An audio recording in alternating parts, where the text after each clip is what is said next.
प्रभु, मुझे अपने स्वामी जैसा अमीर बना दो। स्वामी की तरह मेरे पास 3-4 मकान हो, अन्न का भंडार हो, तरह तरह के वस्त्र हो, पशुधन हो। प्रभु, मेरी मनोकामनाएं पूरी कर दीजिए। मैं हर महीने आपको प्रसाद चढ़ाऊंगा। अच्छा अच्छा अच्छा, नहीं तो हर हफ्ते चढ़ाऊंगा। प्रभु कृपा तो कीजिए, मैं हर दिन चढ़ाऊंगा। गंगाधर, गंगाधर, कहाँ हो? प्रभु, मुझे जाना होगा, मेरे स्वामी मुझे पुकार रहे हैं। अच्छा, तो तुम यहाँ हो। लगता है आज भी तुम्हारा लेन देन किसी निष्कर्ष पर नहीं पहुँचा। नहीं नहीं स्वामी, मैं निष्कर्ष पर पहुंचने वाला था कि आपने आवाज देकर मुझे बुला लिया। अरे निर्बुद्धि, इन पाषाण प्रतिमाओं ने आज तक किसकी मदद की है जो देरी करेगी? स्वामी, आप कैसी बातें करते हो? संसार के लोगों की इससे मनोकामनाएं पूरी होती हैं, वो झूठ है। संसार के लोग तो अलग अलग मंदिरों और तीर्थों में जाते हैं और अपनी मनोकामनाएं पूरी कराते हैं। भला ऐसा मिथ्या कैसे हो सकता है? गंगाधर, क्या आज तक तुमने किसी ऐसे व्यक्ति को देखा है जो तुम्हारी तरह करता तो कुछ ना हो और केवल मूर्ति से प्रार्थना करके संपन्न हो गया हो? अरे, व्यक्ति की सफलता का संबंध उसके कर्मों से है, पुरुषार्थ से है। सफलता का संबंध इस जड़ पूजा से कभी नहीं है, बल्कि ईश्वर की आज्ञा के विपरीत, वेद के विधान के विपरीत इन निंदनीय कर्मों को करने से व्यक्ति को पाप ही लगता है, पाप जो उसके पतन का कारण बनता है। स्वामी, अगर मूर्ति पूजा से पाप लगता है तो हमारे शास्त्रों में इसका विधान क्यों दिया गया है? गंगाधर, हमारे धर्म के आदि स्रोत वेदों में तथा वेदानुकूल ऋषि मुनि विरचित ग्रंथों में कहीं भी मूर्ति की पूजा का विधान नहीं है। जो विधान मिलता है वो अज्ञानी स्वार्थियों ने अपने स्वार्थ के कारण जोड़ा है। स्वामी, इसमें कैसा स्वार्थ हो सकता है? गंगाधर, आज से लगभग 2500 वर्ष पूर्व जब भारत में जैन व बौद्ध मतों का उदय नहीं हुआ था, तब भारत में कहीं भी मूर्ति पूजा नहीं होती थी। वैदिक समाज एक निराकार, सर्वव्यापक, सर्वज्ञ, सर्वशक्तिमान, न्यायकारी आदि विशेषणों से युक्त उस परमपिता परमात्मा की उपासना करता था। वैदिक ब्राह्मण वेदों व वेदानुकूल ग्रंथों को पढ़ने पढ़ाने में पुरुषार्थ किया करते थे, लेकिन जैसे जैसे अकर्मण्यता का दोष में आता गया, जैन व बौद्धों से प्रेरणा ले आजीविका चलाने हेतु मूर्ति पूजा का प्रपंच रचा गया, क्योंकि मूर्ति के बहाने जो कुछ भी चढ़ावा आता, इस पर इन स्वार्थी लोगों का ही अधिकार था। गंगाधर, क्या आज तक तुमने किसी मूर्ति को प्रसाद या भोग खाते हुए देखा है, या किसी प्रतिमा ने अपने लिए भव्य मंदिर बनवाने की इच्छा प्रकट की हो? अरे, जिस ईश्वर ने हमें यह संसार बना के दिया, हम उस संसार में से ईश्वर को क्या भेंट कर सकते हैं? कुछ भी तो नहीं, बल्कि जिस संपत्ति से हमें दीन दुखियों की सेवा करनी चाहिए थी, उस संपत्ति को हम मूर्ति के माध्यम से व्यक्ति या संस्था को सौंपकर अपने आप को पाप के भागी ही बनाते हैं। स्वामी, आपकी बात मुझे कुछ कुछ समझ में आ रही है। अरे स्वामी, ये कौन है और क्या कर रहे हैं? गंगाधर, कहाँ रहते हो? सिंधारों की नगरी काशी में। अरे, या तो मैं भी जानता हूँ। मेरा अभिप्राय था कि तुम कहाँ खोए रहते हो, कि तुम्हें अपने आसपास की विशेष घटनाओं का भी पता नहीं रहता है। विशेष? स्वामी, ऐसा क्या विशेष चल रहा है हमारी नगरी में? गंगाधर, ये नगर सेवक है जो महर्षि दयानंद के विज्ञापन लगा रहा है। इन विज्ञापनों में महर्षि ने घोषणा की है कि घोषणा? क्या घोषणा की है स्वामी? ये लो, तो तुमने अभी वो घोषणा भी नहीं सुनी? नहीं स्वामी। चलो अब सुन लो। सुनो सुनो सुनो सुनो सुनो सुनो, सभी नगरवासियों को सूचित किया जाता है कि हमारी काशी नगरी में वेदों के विद्वान, समस्त शास्त्रों के ज्ञाता महर्षि दयानंद पधारे हुए हैं।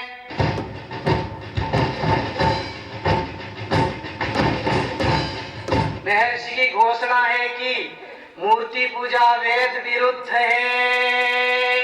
अगर कोई विद्वान मूर्ति पूजा के समर्थन में वेद का कोई भी प्रमाण जानता हो तो वे आके महर्षि से शास्त्रार्थ करें। सुनो सुनो सुनो।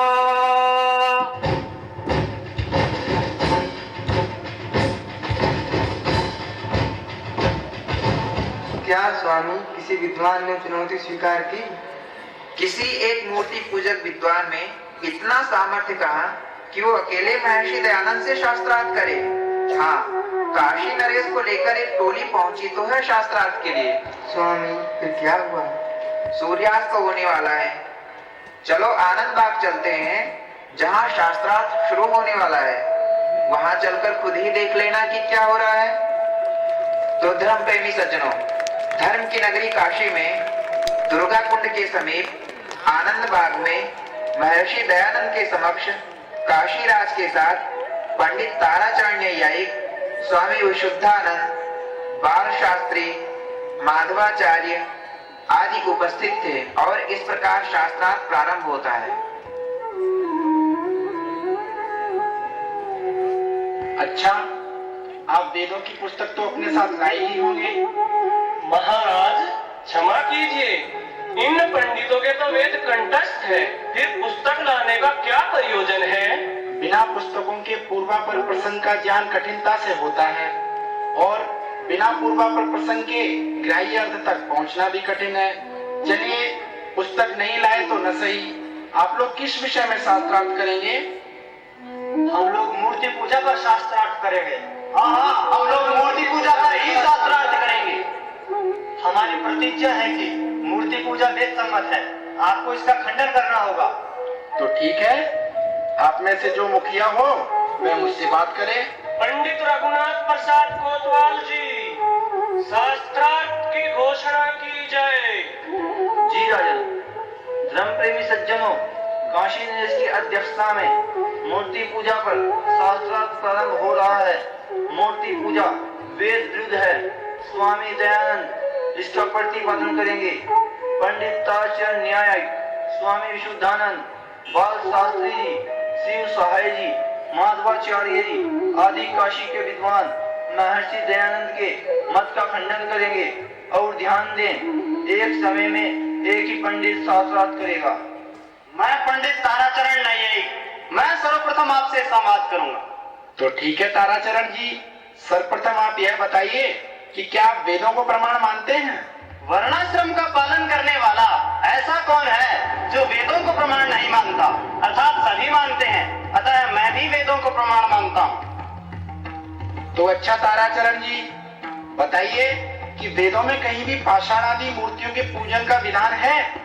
यदि है तो प्रमाण दीजिए, यदि नहीं है तो स्वीकार कीजिए कि मूर्ति पूजा वेद विरुद्ध है। स्वामी जी, वेदों में मूर्ति पूजा का प्रमाण है या नहीं, इस विषय में तो बाद में विचार करेंगे। पहले आप ये बताइए कि जो व्यक्ति केवल वेदों को ही प्रमाण मानता है, अन्य शास्त्रों को प्रमाण नहीं मानता, उसके विषय में क्या कहना चाहिए? ताराचरण, जैसे सूर्य स्वयं प्रकाश पुंज है, अर्थात सूर्य को दिखाने हेतु किसी और प्रकाश की आवश्यकता नहीं होती, वैसे ही वेद भी ईश्वरीय रचना होने से स्वतः प्रमाण है। वह परमेश्वर सर्वज्ञ है, उसके ज्ञान में किसी भी प्रकार की कोई कमी या त्रुटि नहीं है। अतः परमेश्वर की रचना होने से वेद भी त्रुटि रहित है। अन्य ग्रंथ जैसे ब्राह्मण, आरण्यक, उपनिषद, स्मृति या दर्शन ग्रंथ वेदों के भाग विशेष की या विषय विशेष की व्याख्या करने वाले ग्रंथ हैं। ये मनुष्यकृत हैं, अतः इनमें त्रुटि हो सकती है। इसलिए वेद के अनुकूल होने पर इनका प्रमाण मानना चाहिए, वेद के विपरीत अर्थ होने पर इनका प्रमाण कभी नहीं हो सकता। ताराचरण, यह तो तुम्हारे प्रश्न का उत्तर हुआ। अब तुम मेरे प्रश्न का उत्तर दो कि क्या वेदों में कहीं भी पाषाण आदि मूर्तियों के पूजन का विधान है? यदि है तो प्रमाण दो, नहीं है तो स्वीकार करो कि मूर्ति पूजा वेद विरुद्ध है। स्वामी जी, आपने कहा कि मनुस्मृति का मूल वेद है, तो बताइए कि वेदों में कहाँ इसका मूल? महाराज मनु ने अपने ग्रंथ मनुस्मृति में जो जो विधान किया है वह औषधों का औषध है, अर्थात मनुष्यों के लिए श्रेष्ठतम विधान है, ऐसा सामवेद के ब्राह्मण में कहा है। दयानंद, मैं स्वामी विशुद्धानंद आपसे प्रश्न करता हूं कि बताएं, रचनानुपपत्तेश्च नानुमानम। इस व्यास मुनि विरचित सूत्र का वेदों में कहाँ मूल है? यह प्रकरण से भिन्न बात है। हमें पहले शास्त्रार्थ के विषय में ही विचार करना चाहिए।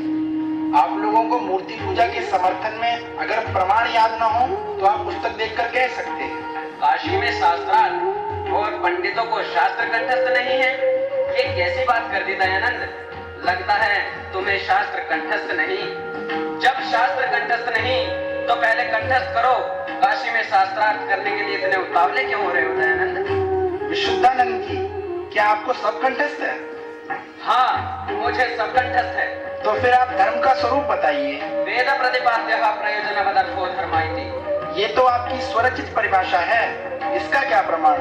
यदि आपके पास वेद अथवा स्मृति आदि ग्रंथों में कहीं कोई और परिभाषा हो तो वह बताइए। चोदना लक्षणार्थो धर्मः। यह तो जैमिनी मुनिकृत सूत्र है। यदि आपके पास इसके अतिरिक्त श्रुति या स्मृति का कोई प्रमाण हो तो वह दीजिए। कहिए स्वामी विशुद्धानंद जी, कोई उत्तर दीजिए। चलिए, आप धर्म का स्वरूप न बता सके न सही, धर्म का लक्षण ही बता दीजिए। धर्म का तो एक ही लक्षण है। तो बताइए वह क्या है? वो लक्षण है विशुद्धानंद सुनो, महाराज मनु ने अपने ग्रंथ मनुस्मृति में धर्म के 10 लक्षण बताए हैं। धृति, क्षमा, तमो, स्तेयम, शौचम, इंद्रिय निग्रह, धीर, विद्या, सत्यम, क्रोधो, दशकम धर्म लक्षणम। अर्थात धैर्य, क्षमा, दया, अस्तेय, शौच, इंद्रिय निग्रह, बुद्धि, विद्या, सत्य और अक्रोध, ये धर्म के 10 लक्षण हैं। तुम तो एक में ही अटके थे। हाँ हाँ दयानंद, हमें पता है तुम धर्मशास्त्र के प्रमाण दे रहे हो। हमने भी सारे धर्मशास्त्र कंठस्थ किए हैं। अच्छा, तो बाल शास्त्री जी, आप अपने कंठस्थ किए हुए धर्मशास्त्रों में से अधर्म के लक्षण बताइए। अधर्म?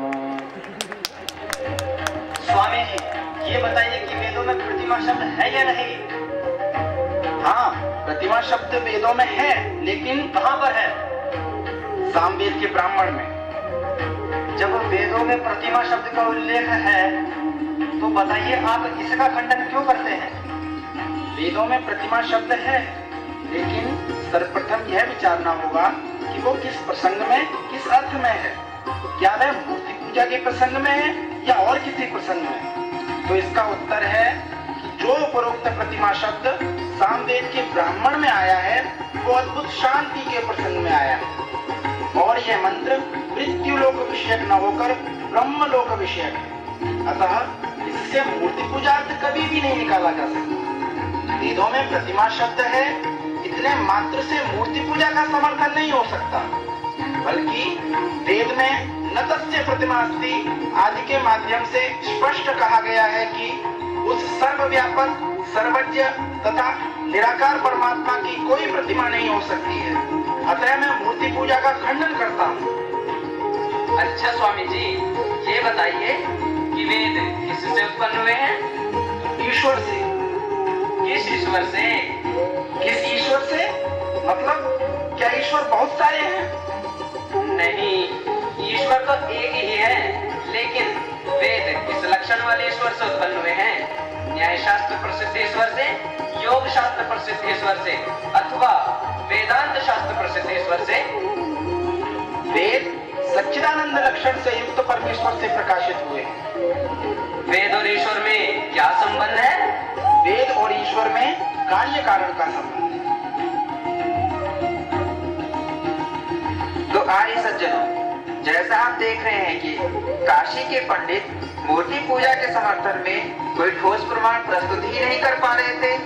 मूर्ति पूजा को वैदिक प्रमाणों से सिद्ध करने के बजाय वे शास्त्रार्थ को कभी किसी विषय में ले जाते तो कभी किसी विषय में, ताकि किसी भी शास्त्रीय पक्ष में दयानंद को पराजित करके मूर्ति पूजा की मिथ्या स्थापना की जा सके।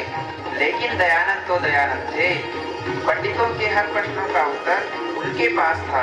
अतः कुछ पंडितों ने विचार किया कि धर्म पूर्वक तो हम दयानंद को पराजित नहीं कर सकते, हमें दयानंद को पराजित करने के लिए कोई और रास्ता ढूंढना पड़ेगा, कोई और रास्ता। कोई और रास्ता? हाँ गंगाधर, अधर्म का रास्ता।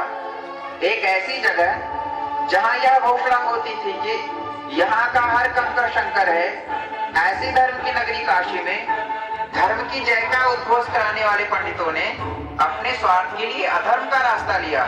जैसी योजना बनाई गई, एक पंडित कहीं से संस्कृत के कुछ पुराने पृष्ठों को ले आया और महर्षि के आगे बढ़ाते हुए बोला, ये लीजिए, मूर्ति पूजा के समर्थन में वेद का प्रमाण। महर्षि जी बोले, वेद का प्रमाण? पढ़ के बताओ। उसने कहा, खुद ही पढ़ लो। सायं का समय था, प्रकाश कुछ कम था। महर्षि उन पत्रकों को पढ़ने की कोशिश करने लगे। किसी बीच एक पंडित चिल्लाया, दयानंद निरुत्तर हो गया, हम जीत गए। ढोल नगाड़े बजाए जाने लगे। पंडितों की विजय की घोषणा हो चुकी थी। जिन स्वार्थियों ने अपने स्वार्थ के वशीभूत होके मूर्ति पूजा शुरू की, उनके ही वंशजों ने पुनः स्वार्थ के कारण छल पूर्वक इस परंपरा की रक्षा कर ली। एक निर्दोष सन्यासी को अधर्म से मिथ्या ही पराजित घोषित कर दिया गया। स्वामी, ये तो महर्षि के साथ बहुत बुरा बर्ताव हुआ। महर्षि इस घटना से बहुत आहत हुए होंगे। नहीं गंगाधर, सम्मानात् ब्राह्मणो नित्यम उद्विजेत विषादिव अमृतस्यैव चाकांक्षेत अवमानस्य सर्वदा। अर्थात विद्या व्यसनी विद्वान सम्मान से सदैव दूर रहना चाहते हैं और अपमान की इच्छा रखते हैं। संत तो मान अपमान लाभ हानि से ऊपर उठे हुए होते हैं, और वैसे भी मान अपमान कब निश्चल संतों के कार्यों में बाधक बना है, जो आज बनता। अतः महर्षि के मन में भी इस व्यवहार के प्रति कोई खेद नहीं था।